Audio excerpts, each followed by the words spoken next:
तो असिमेट्रिक की क्रिप्टोग्राफी में देखो यहाँ पे, तो इसमें नोट्स आप लोग देखे थे, कुछ पढ़े हो ये सब जो भेजे थे? कल रात में भी एक रिमाइंडर में भेजे थे कि इसको पढ़ लेना। हेलो। तो इसको हम ऐसी एक बार ओवरव्यू हम करते जाते हैं, इसमें जो डाउट होगा उसको एक बार पूछ लेना। तो ये सिंपल, हम अभी जो मैथमेटिक्स है कि प्राइम नंबर क्या होता है वो सब थोड़ा सा डिस्कस कर रहे हैं। तो इसमें प्राइम नंबर क्या है, तो प्राइम नंबर का बहुत यूज है पब्लिक की क्रिप्टोग्राफी में। जो आपका मोस्ट ऑफ जो एल्गोरिदम है वो प्राइम नंबर पे डिपेंडेंट है, पूरा प्राइम नंबर पे ही है। तो प्राइम नंबर में तीन टाइप के होते हैं नंबर, पॉजिटिव इंटीजर नंबर। या तो वन होंगे, that is exactly divisible by one. दूसरा होता है प्राइम। प्राइम मतलब a number which is divisible by one और इटसेल्फ, ये होता है ना प्राइम नंबर। और कंपोजिट नंबर मतलब more than two divisors, composite number को कहते हैं। The positive integer is a prime if and only if it is exactly divisible by two integer, that is one or itself. A composite is a positive integer with more than two divisor. तो smallest prime number क्या हो गया? To. Smallest prime number क्या हो गया? To. को prime क्या होता है? को प्राइम ऑलरेडी डिस्कस कर चुके हैं। Two integer A and B are relatively prime और को प्राइम कब होगा? If GCD of two number is equal to one. That is, if GCD of A, B equal to 1 रहेगा तो उसको क्या कहेंगे? को प्राइम और रिलेटिव प्राइम नंबर।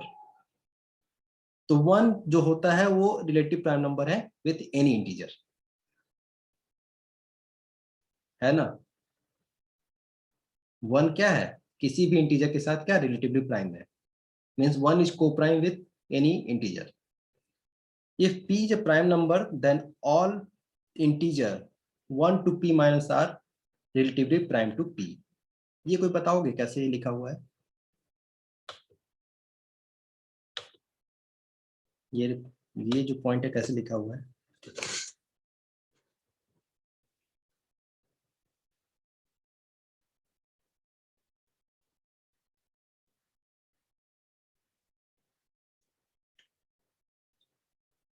आपको मल्टीप्लिकेटिव इनवर्स निकालना पता है?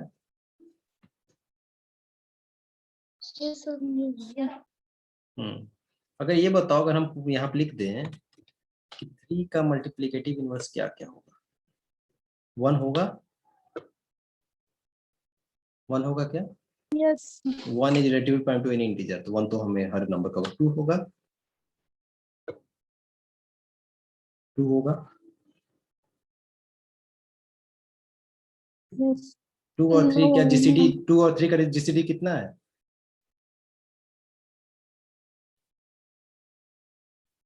2 और 3 का जीसीडी कितना है? 1 है या कुछ ज्यादा है? One है। वन ही। तो कोई दिक्कत है? 1 2 क्या होगा? दोनों हो गया relatively prime to 3। Yes sir.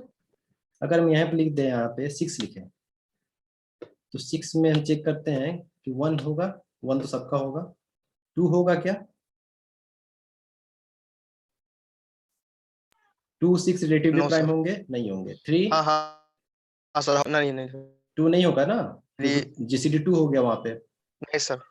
1 होना चाहिए जीसीडी। Yes sir. 3 होगा? 3 नहीं होगा। नो सर, थ्री भी 4 नहीं होगा। 4 भी नहीं होगा। नो 5 5 होगा। 5 और 6 का जीसीडी निकालेंगे तो यस, क्या आएगा? 5 1 होगा। आएगा। ठीक है। अगर यहाँ पे हम लिखते हैं 7, 7 में क्या होगा रिलेटिवली प्राइम नंबर? 1 होगा। 1 तो सबका है। 2 1 टू होगा। भी है। Yes sir. 2 भी होगा। Yes sir. 3 होगा। थ्री भी होगा। 4 5 6 सब होगा सर। तो यही चीज यहाँ पे लिखा हुआ है ना, पढ़ो इसको, अब पढ़ो। सर ये होता ही है किसी भी नेचर के साथ। हाँ, अगर P प्राइम है, ओके सर। अगर P प्राइम है हाँ सर। तो all integer from 1 to P minus 1, 1 to P minus 1 मतलब वो 1 से लेकर 6 तक प्राइम होगा। अगर यहाँ पे 13 होता, सर हाँ बोलो। सर जब किसी प्राइम नंबर का हम्म, सर होता ही नहीं है 2 से ज्यादा डिविजन, तो अब इसलिए होना चाहिए सर, जो 1 से कम होगा तो। हाँ, अगर यहाँ पे नॉन प्राइम हाँ रहता तो ऐसे सर। कुछ नहीं है। ठीक है, वही चीज लिखा हुआ है। ओके, तो how to check that number is prime और नॉट? तो one of the simple method क्या है?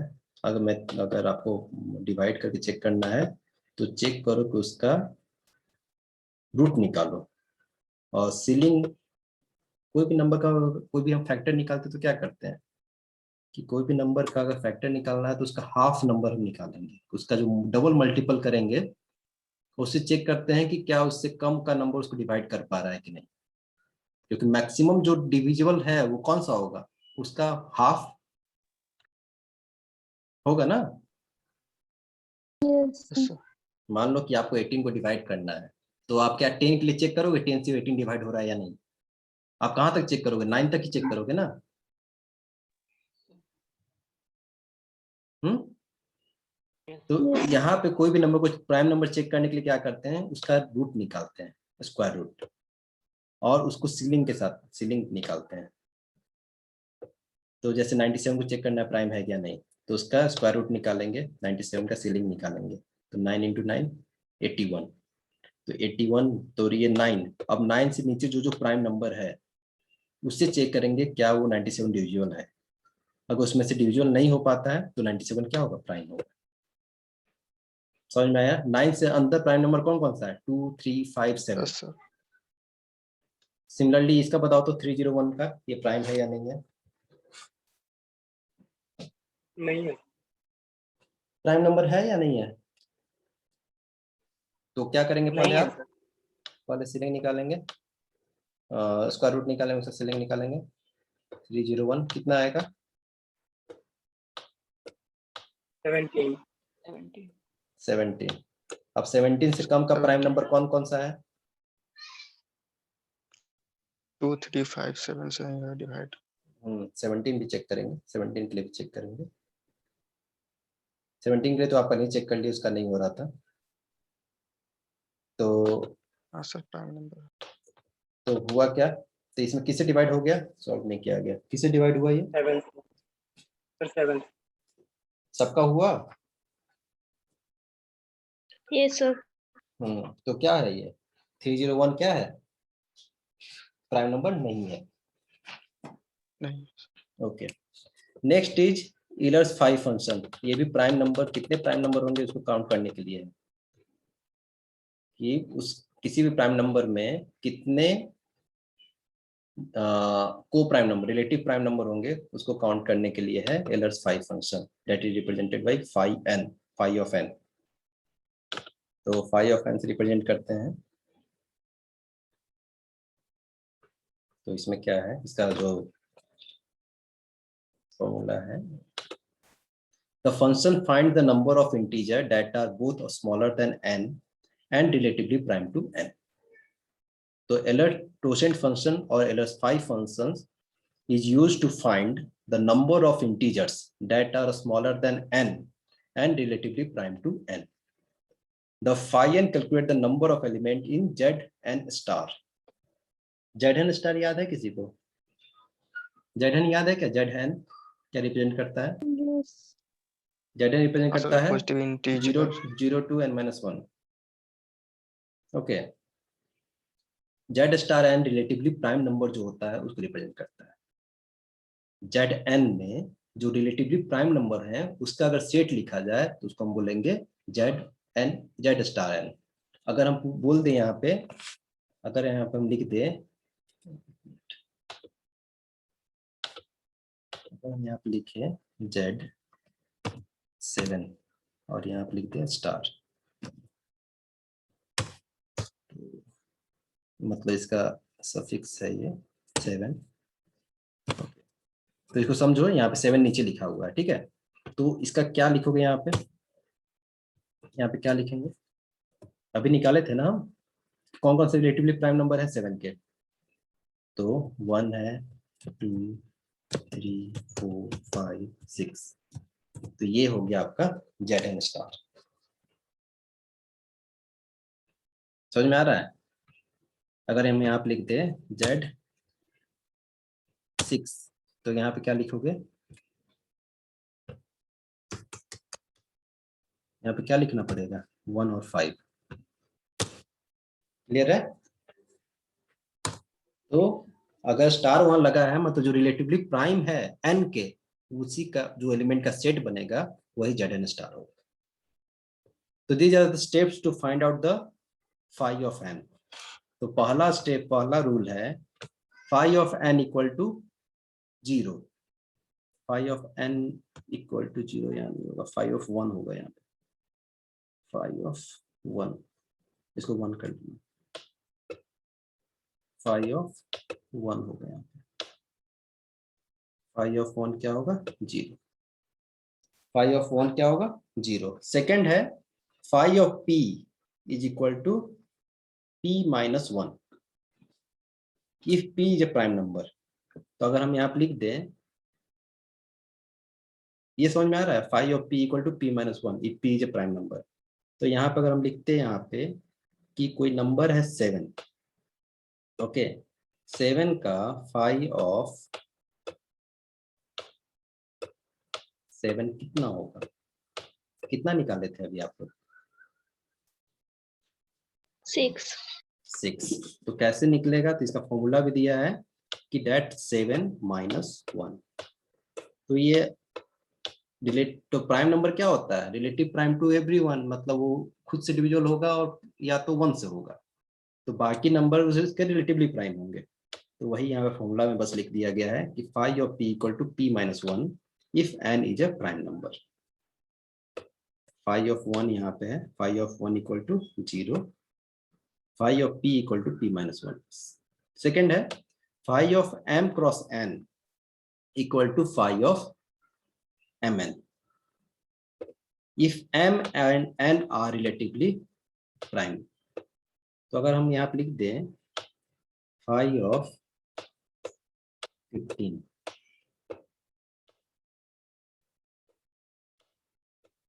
तो कितना होगा यहाँ पे, तो फाई ऑफ 15, तो 15 का तो आप नहीं निकाल सकते हो क्योंकि 15 क्या है, प्राइम नंबर नहीं है।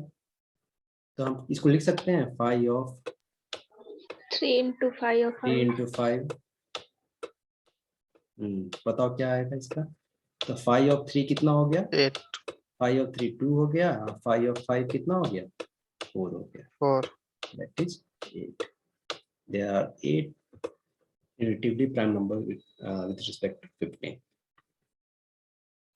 Okay, another है phi of p to the power e equal to p to the power e minus p to the power e minus 1 if p is prime number। तो अगर यहाँ पे इसके लिए एग्जांपल कंसीडर करते हैं phi of 16, phi of 16 की क्या बताओ तो कितना होगा, तो इसको लिख सकते हो phi of 9 phi of 2 to the power 4 लिख सकते हैं।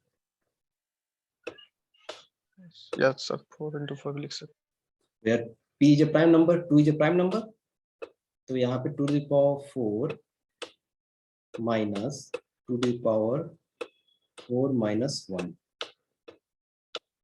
तो 4 मतलब 16 minus 2 to the power 3 8, कितना आ गया 8। हाँ कैसे निकाल रहे तो 5, सर अगर 4 into 4 करेंगे तो 4 into 4 करोगे तो क्या होगा, 4 प्राइम नंबर है नहीं ना, नहीं सर ठीक है। तो सर ये ये जनरल फार्मूला है हाँ ये एलर्स द्वारा गिवन है, टोसेंट फंक्शन फंक्शन एलर 5 फंक्शन, ये इसी का तो यूज करना है, ये गिवन है, मतलब ये जनरल एलर टोसेंट इसे कहते हैं। ओके तो यहाँ पे अब सम बताओ, इस जो न्यूमेरिकल इसमें कुछ दिक्कत है किसी को, अब तो कोई दिक्कत नहीं होना चाहिए।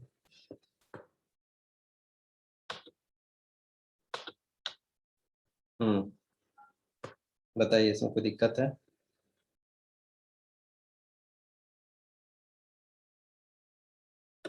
अब यहाँ पे n इक्वल टू 13 दिया है, तो कौन सा लगेगा, स्टेप 1 2 3 4 कौन सा, सेकंड, n क्या है प्राइम नंबर है, तो phi of p equal to p minus one, first लग जाएगा, सेकंड सेकंड लगेगा, ठीक है। फिर इसमें कौन सा लगेगा, 10, 10 को क्या लिख सकते हैं 2 इंटू 5, इसमें रूल स्टेप 3 लगेगा या रूल 3, थर्ड। ठीक है। सिमिलरली इसका बताओ तो 240 का, सर इसमें रूल थर्ड लगेगा। पहले इसको फैक्टराइज करो, 240 को फैक्टराइज करो, क्या क्या लिख सकते हैं सर आप। 20 तो फैक्टराइज इसको करेंगे, जैसे ये यहाँ पे दिया हुआ फैक्टराइज करो, तो इसमें आएगा 2 into 2 into 2 into 2 into 3 into 5, तो थर्ड रूल लगाओ, फोर्थ लगाओगे, 2 टू पावर 4 को 2 to power 4 minus 2 to power 3, 2 to power p minus 2 to power p minus 1, 3 to power p minus 3 to power p minus 1, तो 1 minus 1 zero हो गया। फिर 5 to power p minus 5 to power p minus 1, तो ये कितना हो गया, 8 हो गया यहाँ पे, 16 माइनस 8 8 इंटू 3 माइनस 1 होगा ना ये, 3 पावर 0, किसी का पावर 0 क्या होता है 1, तो ये 2 हो गया इंटू 4, तो 8 इंटू 2 इंटू 4 64। तो अगर कितने टोटल पॉसिबल को प्राइम पॉसिबल है इन 240, तो 64। कोई डाउट है क्या इसमें? हेलो सर सिमिलरली यहाँ पे 49, तो 49 के केस में 7 का स्क्वायर किए और यहाँ पे कितना है 42 आएगा टोटल।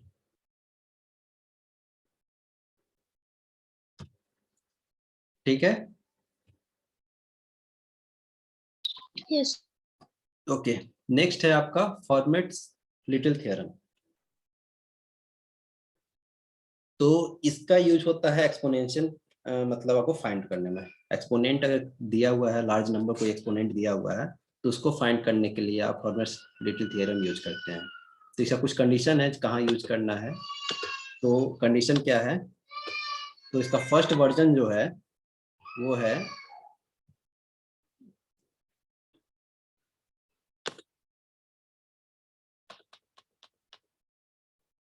फर्स्ट वर्जन है, the first version says that if p is a prime number and a is an integer, अगर p कोई प्राइम नंबर है और a क्या है इंटीजर है, such that p does not divide a, then a to the power p minus 1 is equivalent to 1 mod p। तो ये सब कुछ टर्म जो भी है नोट्स का अगर आप लोग प्रिंट आउट निकाल लो या कॉपी में लिखते जाओ, तो ये कंडीशन है अगर p कोई प्राइम नंबर है और a कोई इंटीजर है, ओके, तो a to the power p minus 1 equivalent to 1 mod p, equivalent to यहाँ पे जो ट्रिपल लाइन होता है हम उसको कॉन्ग्रुएंस रीड करते हैं, is congruence to 1 mod p। Sir इसका क्या मतलब 1 mod p? बताते हैं इसका एग्जांपल, हाँ एग्जांपल है इसका, हम बताते हैं, ठीक है। सेकेंड वर्जन क्या है, आपको कैलकुलेट नहीं करना पड़ेगा, डायरेक्ट अगर ऐसा केस देख रहे हैं तो डायरेक्ट आप 1 लिख सकते हो वहां पे। इस अच्छा ये पता है ना इसका मतलब, इसका मतलब बहुत से आपको पता होना चाहिए। अगर हम यहाँ पे लिख रहे हैं ए, यहाँ पे 3 लाइन देना है, ठीक है, एक लाइन और कंसिडर कर लो, equal to b mod n. अगर यहाँ पे ऐसा कुछ लिखा है, इसका क्या मतलब है आपको पता होगा, इसका मीनिंग पता है कि नहीं? नहीं सर, नहीं पता। इसका मतलब ये है if a is divided by b, then sorry, a is divided by n, then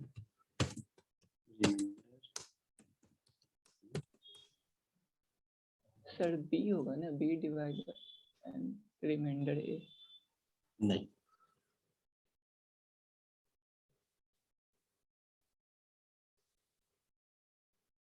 hello, sir b mod n है तो हाँ b sir. Divide by n होता है, रिमाइंडर ए होता है।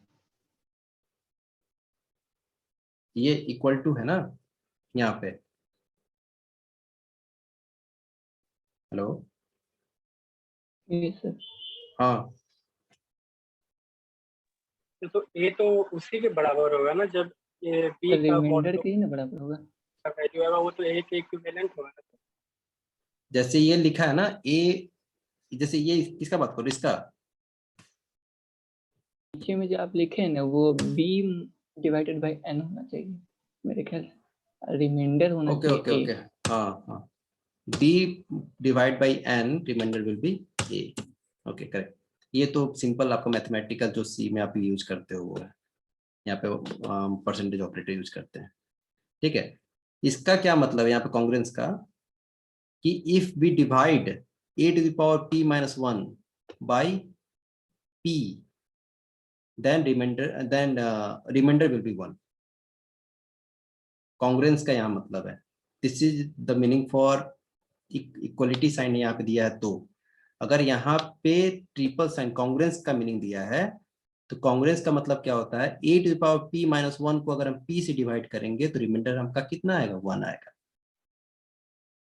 दिस ट्रिपल लाइन रिप्रेजेंट, इसको हम कॉन्ग्रुएंस रेट करते हैं, कॉन्ग्रुएंस. तो a to the power p minus 1 will be divided by p. तो यहाँ पे अब हम कंसिडर क्या करेंगे, यहाँ पे एक और लाइन है. अगर यहाँ पे एक और लाइन कंसिडर कर रहे हैं तो यहाँ पे जो हम लिखे थे a divide by n remainder b, ये कॉन्ग्रुएंस का मतलब है. अगर यहाँ पे एक और लाइन है तो यहाँ पे एक और लाइन दिया हुआ है. ओके, कॉन्ग्रुएंस और इक्वलिटी साइन का यहाँ पे अलग अलग मीनिंग है. तो अगर यहाँ पे ट्रिपल लाइन गिवन है, इसका मतलब ये हुआ कि a को जब हम n से डिवाइड करेंगे तो रिमाइंडर हमारा क्या आएगा, b आएगा. सिमिलरली यहाँ पे a to the p minus 1, if we divide by p then remainder will be 1, where p is a prime number and a is any integer such that p does not divide a. p a को divide नहीं करेगा. Sir इसको तो ऐसे भी लिख सकते थे ना, इसको ऐसे लिख सर a सकते to the हैं, power p minus 1 upon p equal to 1. a to the power p minus 1 mod p equal to 1. इसको ऐसे लिख सकते हैं. क्लियर, सही बोल रहे हो, इसको ऐसे भी लिख सकते हैं, okay sir. a to the power p. ये सर नया सिंपल बनाने का क्या जरूरत पड़ गया. एक कॉम्बिनेटरिक्स थ्योरी आता है मैथमेटिक्स, और ये जो मोस्ट ऑफ ये जो चाइनीज मैथमेटिक्स है, जो कि मोस्ट ऑफ रिसर्चर जो चाइनीज रिसर्चर का ही दिया हुआ है. आगे भी हम पढ़ेंगे एक चाइनीज रिमाइंडर थ्योरम, ये फॉर्मेट थ्योरम भी चाइनीज का ही है. तो उन्होंने इसका रिप्रेजेंटेशन इसी तरह किया कॉम्बिनेटिक्स थ्योरी में. तो बीटेक में हम लोग को एक सब्जेक्ट ही था इसका पूरा, जो पुराना सिलेबस था नागपुर यूनिवर्सिटी का, तो उसमें पूरा एक सिलेबस था कॉम्बिनेटिक्स थ्योरी. उसमें पूरा यही सब सिंटेक्स था, कॉन्ग्रुएंस ही सब पढ़ना था.